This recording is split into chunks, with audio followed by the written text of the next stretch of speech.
everyone, welcome to our channel Fight for Your Dreams. So let's fight with me. I am Amandeep.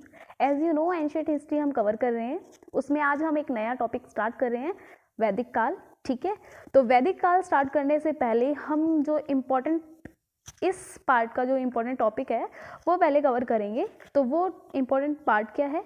वो है वैदिक काल के अध्ययन के स्रोत. ठीक है, वैदिक काल हम पढ़ रहे हैं, हमने उस टाइम में जाकर देखा नहीं है कि क्या हुआ था क्या नहीं हुआ था.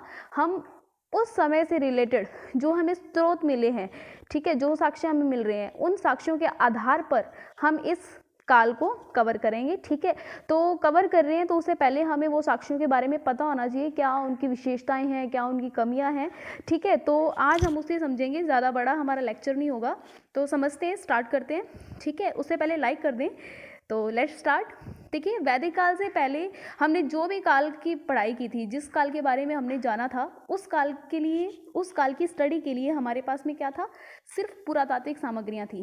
ठीक है ना, पुरातात्विक सामग्रियां मैं बता चुकी हूँ क्या होता है. वैसे मैं बता देती हूँ कि किसी भवन, किसी स्मारक या फिर किसी वस्तु का बचा हुआ जो अवशेष होता है वो पुरातात्विक सामग्रियों में आ जाता है. जैसे भवन हो गए, मटके हो गए, मृदभांड हो गया, ठीक है, शिलालेख हो गए, ओके, सिक्के हो गए, मोहरे हो गई, जो अवशेष होते बचे हुए किसी वस्तु के, उसे हम पुरातात्विक सामग्रियां कहते हैं. तो अब से पहले हमने जो भी काल कवर किया था उसके लिए, उसकी जानकारी के लिए हमारे पास पुरातात्विक सामग्रियां उपलब्ध थी. ठीक है, पुरातात्विक साक्ष्यों के आधार पर हमने जीवन की जो तस्वीर खींची थी पुरातात्विक साक्ष्यों के आधार पर, उसके अंदर क्या क्या रहा था? उसके अंदर आ रहा था आर्थिक और सामाजिक जीवन आ रहा था. ठीक है, जिस जीवन के बारे में हमने पढ़ा था, ठीक है, पुरातात्विक सामग्रियों के आधार पर उनकी हेल्प से हमें क्या क्या जानने को मिल रहा था? वहाँ के लोगों का आर्थिक जीवन और सामाजिक जीवन की तस्वीर हमें जानने को मिल रही थी. ठीक है, लेकिन जो धार्मिक और राजनीतिक जीवन था, कि वहाँ पर किस प्रकार की सरकार थी, वहाँ पर किस प्रकार के शासक थे, उसके बारे में हमें जानकारी नहीं मिलती है. ठीक है, और धार्मिक चिंतन कैसा था, ठीक है, उसके बारे में भी, क्या उन्होंने क्या शिक्षाएं दी, क्या उपदेश दिए, उसके बारे में हमारे पास सूचना नहीं है. ठीक है, तो अब हम किसकी बात करें? वैदिक काल की बात करें. वो बात तो हमने कर ली, लेकिन जब हम वैदिक काल के अध्ययन की बात करें तब हमारे पास उपलब्ध होती है साहित्यिक सामग्री उपलब्ध होती है. ठीक है, लिखी हुई. ठीक है, साहित्यिक क्या होती है?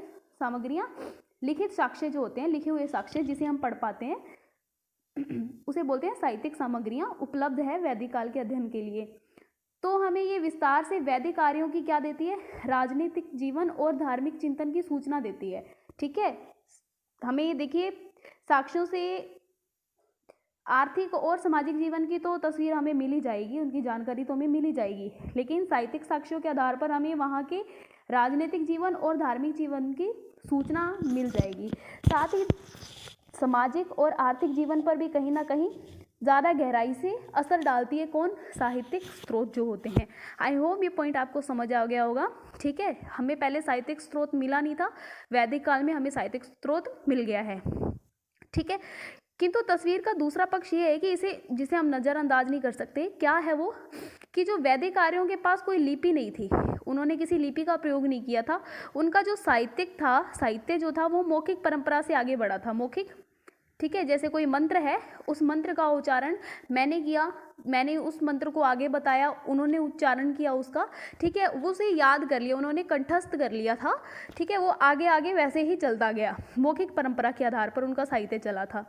ठीक है, इसीलिए उस साहित्य में पहली समस्या क्या आती है? प्रमाणिकता की आती है, कि उस साहित्य को किसने लिखा था, क्या उस पर किसी विशेष का प्रभाव था? विशेष का प्रभाव, जैसे मान लीजिए कि मैं किसी के अंडर में काम कर रही हूँ, ठीक है, मेरा हेड कोई और है, तो मेरे ऊपर उस हेड का क्या होगा? प्रभाव होगा. मैं उनके अधीन रहकर जो भी बताऊंगी या जो भी लिखूंगी, मेरे ऊपर उसका क्या होगा? प्रभाव होगा. ठीक है, आज मान लीजिए, आज भी मान लेते हैं, अपने आज का एग्जांपल ले लेते हैं, जैसे कि दो गवर्नमेंट है हमारे, बीजेपी, ठीक है, मैं किसी को सपोर्ट नहीं कर रही हूँ यहाँ पर, और कांग्रेस. ठीक है, तो दो पार्टीज हैं. तो इनकी बात करें, जो बीजेपी से रिलेटेड होंगे, ठीक है, जो व्यक्ति बीजेपी से रिलेटेड होंगे, जो इनका समर्थन करते होंगे, वो इनके पक्ष में बोलेंगे. ठीक है, वो इनसे प्रभावित होंगे, और जो कांग्रेस से प्रभावित है वो इनके पक्ष में लिखेंगे. ठीक है, वही कहने की बात है कि जिसका प्रभाव होता है वो उसी से प्रभावित होकर लिखता है, ठीक है। तो उसका क्या है, प्रमाणिकता की समस्या उभरती है इस बात से। आई होप आपको ये पॉइंट समझ आ गया होगा। ये तय करना मुश्किल है कि साहित्य में मूल अंश क्या था, ठीक है। देखिए मैं क्या कहने की कोशिश कर रही हूँ इस बात में कि साहित्य का मूल अंश क्या था। देखिए मैंने एक मंत्र बोला, हो सकता है कि मैंने जिसको बताया वो मंत्र थोड़ा चेंज हो जाता है ना चेंज। कई बार कुछ वर्ड होते हैं जो आगे पीछे हो जाते हैं, तो क्या हो जाएगा, मूल अंश का पता नहीं चलेगा क्या स्टार्टिंग के अंदर क्या था और बाद में क्या बन गया, क्योंकि ये काफ़ी लंबे टाइम से चल रहा था। किसी ना किसी ने कुछ ना कुछ ऐड कर दिया होगा। कोई भी एक गाना ले लीजिए, सॉन्ग ले लीजिए, तेरी मिट्टी सॉन्ग ले लीजिए, है ना, तो हो सकता है उसका न्यू वर्जन आ जाए, ठीक है।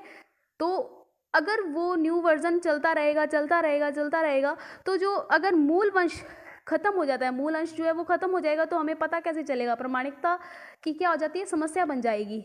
लेकिन अब गुम नहीं होगा उस टाइम रिकॉर्डिंग वगैरह थी नहीं, अब रिकॉर्डिंग अवेलेबल है। तो यही बात मैं कहने की कोशिश कर रही हूँ। आई होप आपको ये बात समझ आ गई होगी, ठीक है। मूल अंश की प्रॉब्लम हो जाएगी और किसकी, प्रमाणिकता की समस्या, ठीक है, मूल अंश की प्रमाणिकता की, ठीक है। और उसके बाद में उदाहरण के लिए क्या है, अन्वेषण के बाद में ये पाया गया कि ऋग्वेद में, देखिए ऋग्वेद में पहला, 8वां, 9वां और जो 10वां मंडल था, देखिए पहला मंडल 8वां, 9वां और जो 10वां मंडल है वो बाद का है, ना कि पहले का। ये देखिए पहला है, सबसे पहले जो बोल रहे हैं, अब ऐसा थोड़ी ना है कि पहला है जो मंडल है वो पहले स्टार्टिंग के अंदर जोड़ा है और जो दूसरा है वो लाइन टू लाइन जोड़े गए हैं, ऐसा नहीं है, ठीक है। इसमें अन्वेषण हुआ है तो कुछ ना कुछ चेंज हुआ है। जैसे लिपि के आधार पर, पहले स्टार्टिंग के अंदर लिपि कुछ और थी, जैसे जैसे उसका विकास हुआ वो और विकसित होती गई और उसके अंदर क्या आता गया, बदलाव आता गया, ठीक है, जिससे हमें क्या पता चलता है, इसके अंदर चेंजेस पता चलते हैं। आई होप ये पॉइंट आपको समझ आ गया होगा, ठीक है।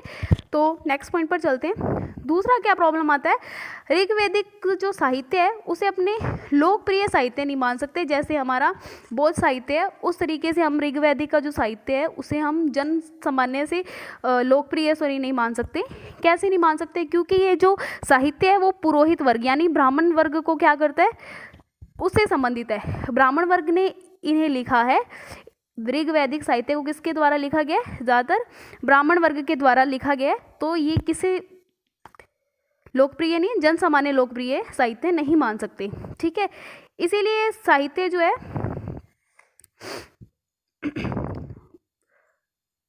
अभिजात्य वर्ग दृष्टिकोण को क्या करता है, व्यक्त करता है, ठीक है। अभिजात्य वर्ग को दृष्टिकोण को, अभिजात्य वर्ग यानी ब्राह्मण वर्ग के दृष्टिकोण को व्यक्त करता है, ना कि जन सामान्य के दृष्टिकोण को व्यक्त करता है। जबकि जो बौद्ध साहित्य है वो जन सामान्य के दृष्टिकोण को भी व्यक्त करता है। जन सामान्य के विचार और जन सामान्य की जो भाषा है उसी में बौद्ध साहित्य को लिख दिया गया है, लेकिन ऐसा वैदिक साहित्य के साथ में नहीं है। आई होप ये पॉइंट आपको समझ आ गया होगा। ये साहित्य साक्ष्य के साथ में क्या है, प्रॉब्लम है। आई होप ये पॉइंट आपको समझ आ रहा है। हम वैदिक काल की जो अध्ययन स्रोत है उसमें कवर कर रहे हैं, उसे कवर कर रहे हैं।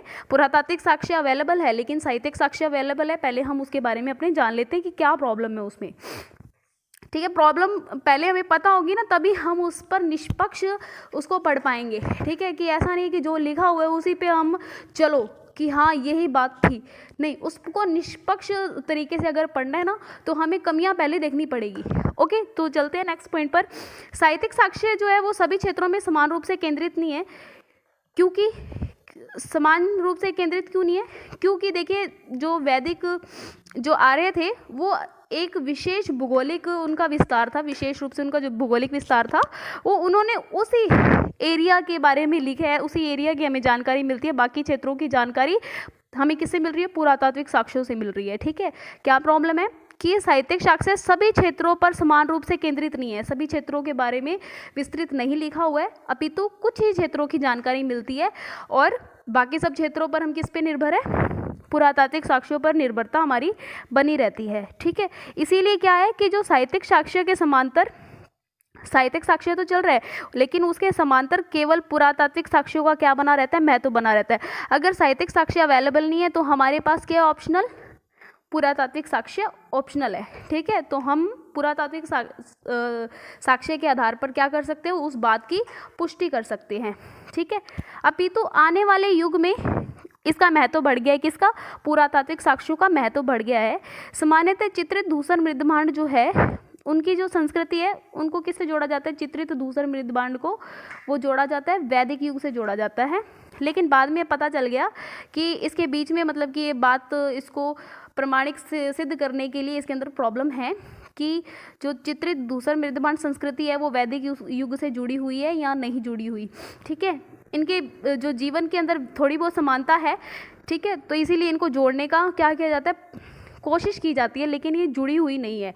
ठीक है, ये जो हमारी चित्रित धूसर मृदबांड संस्कृति है ये उत्तर वैदिक काल से जुड़ी हुई है, ना कि वैदिक काल से। ओके,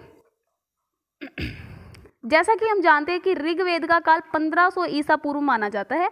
आई होप ये टाइम पीरियड आपको याद रहेगा। ऋग्वेदिक का काल कब से माना जाता है, 1500 ईसा पूर्व से माना जाता है। ठीक है, यह है लगभग ईरान में लिखित ग्रंथ जिंद अवस्था के समकालीन है। तो जो ऋग्वेदिक काल है वो किसके समकालीन है, हाँ जी, ईरान के जो ग्रंथ है जिंद अवस्था के समकालीन है। दूसरी तरफ चित्रित धूसर मृदबांड संस्कृति का पूर्व चरण जो था, देखिए चित्रित धूसर मृदबांड संस्कृति एक बार में ऐसा नहीं है कि कोई भी संस्कृति है वो विकसित रूप में ही पनपी है, नहीं, उसका अविकसित रूप जो है वो मतलब उसे हम कह रहे हैं पूर्व। तो चित्रित धूसर मृदबांड संस्कृति का जो पूर्व चरण है वो हमें कहाँ देखने को मिल रहा है, भगवानपुरा, ददेरी, नागर और कटपालन में प्राप्त हुआ है। ठीक है, कहाँ से चित्रित धूसर मृदबांड संस्कृति का चरण कहाँ से मिल रहा है, भगवानपुरा, दधेरी, नागर, कटपालन से प्राप्त हुआ ये जगह है। ठीक है, यह पूर्व लो चरण से संबंधित है। चित्रित धूसर मृदबांड संस्कृति का कहने का मतलब क्या है कि जब चित्रित धूसर मृदबांड संस्कृति आएगी ना तब लो चरण स्टार्ट हो जाएगा, लोग लोहे का प्रयोग करने लग जाएंगे। लेकिन जो पूर्व की संस्कृति है वहाँ पर लोहा अभी स्टार्ट नहीं हुआ है। इसके मतलब क्या है, लोहा स्टार्ट नहीं हुआ है तो इस काल के लोग क्या करते थे, लोग तांबे और कांसे का प्रयोग करते थे लेकिन लोहे का प्रयोग नहीं करते थे। कौन से लोग, चित्रित धूसर मृदबांड संस्कृति के लोग लोहे का प्रयोग नहीं करते थे, पूर्व संस्कृति का जो पूर्व चरण है ना उसमें। आई होप ये पॉइंट आपको समझ आ गया होगा। चलते हैं नेक्स्ट पॉइंट पर। इतना ही नहीं, ऋग्वैदिक काल में ऋग्वेद में ऐसे शब्द का प्रयोग मिलता है जिसका संबंध तांबे और कांसे से जुड़ा हुआ है। ठीक है, शांति नहीं है, ये कांसे है। ठीक है, तो ऋग्वेद से हमें तांबे और कांसे से जुड़ा हुआ शब्द मिलते हैं, किंतु कोई भी ऐसा शब्द हमें नहीं मिलता जिसका संबंध लोहे से हो। तो इसके कहने का क्या मतलब है कि जो चित्रित धूसर मृदबांड संस्कृति थी वहाँ से लोहे का आरंभ शुरू हुआ है, ना कि कहाँ से, उससे पूर्व, यानी उत्तर वैदिक काल से स्टार्ट हुआ है, वैदिक काल से स्टार्ट नहीं हुआ। आई होप ये पॉइंट समझ आ गया होगा आपको। देखिए, चित्रित धूसर मृदबांड संस्कृति, ठीक है, ये है उत्तर वैदिक काल के समकालीन। ठीक है, उत्तर वैदिक काल से संबंधित। तो उत्तर वैदिक काल से ही लोहे का उपयोग शुरू हुआ था, लेकिन तो ये इसके बराबर है, चित्रित धूसर मृदबांड संस्कृति जो है वो अगर उत्तर वैदिक काल के संबंधित है तो वैदिक काल के अंदर कौन संबंधित हुआ, चित्रित धूसर संस्कृति का पूर्व चरण। ठीक है, पूर्व चरण वैदिक काल के समकालीन हुआ। आई होप ये पॉइंट समझ आ गया होगा आपको। यहाँ पर और यहाँ पर लोहे का प्रयोग नहीं हुआ था। यहाँ से हमें किसके साक्ष्य मिल रहे हैं, तांबे और कांसे के साक्ष्य मिल रहे हैं। तो वैदिक काल में ऋग्वेद जो है वहाँ से हमें कांसे और तांबे के लिखित साक्ष्य मिल रहे हैं, लेकिन लोहे का कोई भी प्रयोग, ठीक है, नहीं मिल रहा है। लोहे से संबंधित कोई भी शब्द हमें नहीं मिला है। तो अब बात करते हैं आगे। इस तरह माना गया कि चित्रित धूसर संस्कृति से पूर्व, मतलब चित्रित धूसर संस्कृति से पहले लो चरण था जो ऋग्वेद काल से संबंधित था। वहीं चित्रित धूसर मृदबांड संस्कृति से जुड़े हुए अधिकांश स्थानों से लो के साक्ष्य मिलते हैं। तो समझते ये इस तरह माना गया कि चित्रित धूसर संस्कृति जब शुरू हुई उससे पहले कौन सा युग था, लो चरण से पहले वाला युग था। मतलब लो चरण से पूर्व लो चरण युग था, पूर्व लो चरण युग था। कब, चित्रित धूसर मृदबांड संस्कृति से। ठीक है, याद रहेगा ये पॉइंट। जब जब चित्रित धूसर संस्कृति आई है उससे पहले कौन सा चरण था? पूर्व लोह चरण था, यानी उस टाइम लोहे का प्रयोग करना शुरू नहीं हुआ था। और ये पूर्व लोह चरण किससे संबंधित है? ये ऋग वैदिक काल से संबंधित है। मेरे को लगता है कि आपको ये पॉइंट समझ आ गया होगा, ठीक है। अगर नहीं आया तो एक बार मैं फिर से रिपीट कर देती हूँ। कहने का मतलब ये है कि जो पहले के लोग थे, चित्रित धूसर मृदभांड संस्कृति है एक, जो उत्तर वैदिक काल से संबंधित है, ठीक है। वैदिक काल में दो भाग बांट रहे हैं, ऋग वैदिक काल और उत्तर वैदिक काल, ठीक है। उत्तर वैदिक काल, आई होप ये पॉइंट समझ आ गया होगा, ठीक है। जो ऋग वैदिक काल है उसे हम किसके समकालीन मान रहे हैं? चित्रित धूसर संस्कृति पूर्व चरण के समकालीन मान रहे हैं, जिसके अंदर लोहे का प्रयोग नहीं हो रहा था, यानी ऋग वैदिक में भी लोहे का यूज नहीं हो रहा था। लेकिन उत्तर वैदिक जो पूरी तरीके से चित्रित धूसर संस्कृति के समकालीन है, और इस युग के अंदर क्या होने लग गया था? लोहे का यूज होने लग गया था। आई होप अब आपको पॉइंट अच्छे से समझ आ गया होगा, ठीक है। तो दूसरी तरफ जो उत्तर वैदिक ग्रंथ है उसमें भी लोहे के लिए श्याम अयस और कृष्ण अयस का प्रयोग होने लगा। तो जो ऋग्वेद था उसके अंदर तांबे और कांसे का जिक्र आ रहा था, लेकिन लोहे का जिक्र नहीं आ रहा था, यानी उस समय के लोग लोहे का यूज़ नहीं करते थे। लेकिन जब उत्तर वैदिक ग्रंथ की जब बात आती है उस टाइम लोहे के लिए किसका यूज़ होने लग गया? श्याम अयस और कृष्ण अयस जैसे शब्दों का प्रयोग होने लग गया, ठीक है। तो इसका अर्थ क्या है? उत्तर वैदिक काल लोह चरण से संबंधित है। आई होप ये पॉइंट समझ आ गया होगा।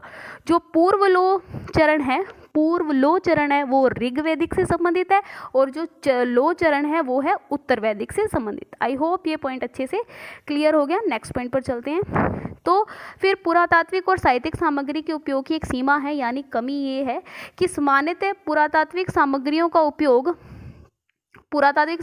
प्रयोग क्यों किया जाता था? उपयोग क्यों करते हैं? साहित्य द्वारा बताई गई जो सूचनाएं होती हैं उसकी परिपुष्टि करने के लिए, कि साहित्य में जो जो बातें लिखी हुई है क्या वो वास्तव में घटी है, क्या वो वास्तव में हुई है, उसकी परिपुष्टि किसके द्वारा हो जाती है? पुरातात्विक सामग्री के द्वारा।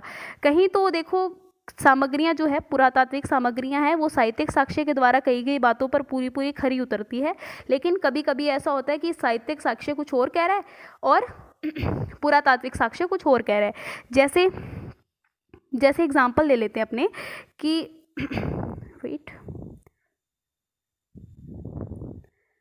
हाँ जी, तो एग्जाम्पल ले लेते हैं कि जो साहित्यिक साक्ष्य में आर्य और गैर आर्यों के बीच में संघर्ष दिखाया गया है। जो साहित्यिक साक्ष्य है उनमें कहा गया कि आर्य और गैर आर्यों के बीच में संघर्ष होता है, लेकिन पुरातात्विक साक्ष्यों में एक संस्कृति का समन्वय संकेत आता है कि अलग अलग संस्कृतियां उस वक्त एक साथ में रह रही थी, आर्य और गैर आर्य एक साथ में रह रहे थे। लेकिन साहित्यिक स्रोत कह रहे हैं कि दोनों में क्या रहता था? संघर्ष रहता था। कैसे अब कह रहे हैं हम? देखिए, वैदिक संस्कृति में अनेक द्रविड़ एवं मुंडा व्युत्पत्ति के शब्दों की उपस्थिति हुई है। किसमें? साहित्यिक स्रोत के अंदर वैदिक संस्कृत में द्रविड़ और मुंडा शब्दों की उस उपस्थिति है। तो दूसरी तरफ जिससे क्या पता चल रहा है कि इन दोनों के अंदर क्या हो रहा था? संघर्ष हो रहा था। किसमें? आर्य और गैर आर्यों के बीच में, ठीक है। लेकिन पुरातात्विक सामग्रियां क्या कह रही है? संघर्ष की बजाय एक साथ रहने की विशेष रूप से क्या बता रही है उनका? हाँ जी, तो संघर्ष की बजाय समन्वय को दिखा रही है कि वो एक साथ में रहते थे। कैसे? जो धूसर मृदभांड, काले मृदभांड, लाल मृदभांड और गैरिक मृदभांड एक साथ पाए गए। देखिए, चित्रित धूसर मृदभांड यानी जिन बर्तनों पर चित्र बने हुए हैं, लाल रंग के मृदभांड और काले रंग के मृदभांड और बिना रंग के मृदभांड, इन सब का एक जगह पर पाया जाना, यानी अलग अलग संस्कृतियों का एक जगह पर पाया जाना, इस बात का साक्ष्य बताता है कि यहाँ पर समन्वय की संस्कृतियाँ पनप रही थी। आई होप ये पॉइंट आपको समझ आ गया होगा, ठीक है। तो इनकी सीमाएं भी है, तो आई होप ये पॉइंट आपको समझ आ गया होगा। नेक्स्ट वीडियो के अंदर मैं आपको वैदिक कार्यों का भौगोलिक विस्तार करवा दूंगी, ठीक है। तो तब तक के लिए आप इसे एक बार रिवाइज कर लें, अच्छे से समझ लें। अगर आपको इस वीडियो का PDF फाइल चाहिए तो मैं टेलीग्राम लिंक दे दूंगी पिन कमेंट में, तो आप वहां से ले सकते हैं। Thanks for watching. If you like the video, don't forget to like, share and subscribe. Bye. Take care. Jai Hind. Thanks.